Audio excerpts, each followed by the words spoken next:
क्या आप जानते हैं, कलयुग में भी हनुमान जी धरती पर आते हैं।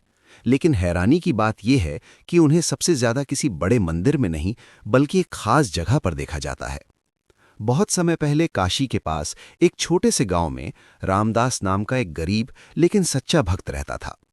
उसकी जिंदगी में बहुत दुख थे, लेकिन उसके होठों पर हमेशा एक ही नाम रहता, जय श्री राम।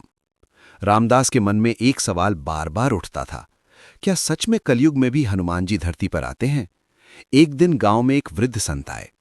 रामदास ने उनसे वही सवाल पूछा। संत मुस्कुराए और बोले, हनुमान को ढूंढना है तो पहाड़ों और जंगलों में मत जाओ। कलयुग में वो सबसे ज्यादा वहीं आते हैं जहां सच्चे मन से राम का नाम लिया जाता है। रामदास को संत की बात समझ नहीं आई। कुछ दिनों बाद गांव में सुंदरकांड का पाठ रखा गया। सैकड़ों लोग बैठकर पूरे भक्तिभाव से राम नाम गा रहे थे। तभी रामदास ने देखा, भीड़ के पीछे एक अजीब सा साधु बैठा था।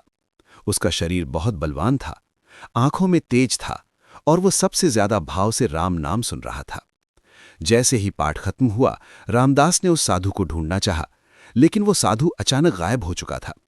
रामदास भागकर संत के पास पहुंचा और सारी बात बताई। संत मुस्कुराए और बोले, तुम बहुत भाग्यशाली हो रामदास। कल रात जिसे तुमने देखा वो कोई साधु नहीं था। रामदास ने हैरानी से पूछा, तो फिर वो कौन था? संत ने धीरे से कहा, वो स्वयं हनुमान जी थे, क्योंकि कलयुग में हनुमान जी सबसे ज्यादा वहीं आते हैं जहां सच्चे दिल से राम का नाम लिया जाता है। और कहते हैं, आज भी जब कहीं रामायण, सुंदरकांड या राम नाम का कीर्तन होता है तो वहां एक अदृश्य भक्त जरूर बैठा होता है। वो भक्त कोई और नहीं बल्कि स्वयं हनुमान जी होते हैं। अगर कहानी अच्छी लगे तो चैनल तो सब्सक्राइब जरूर करें।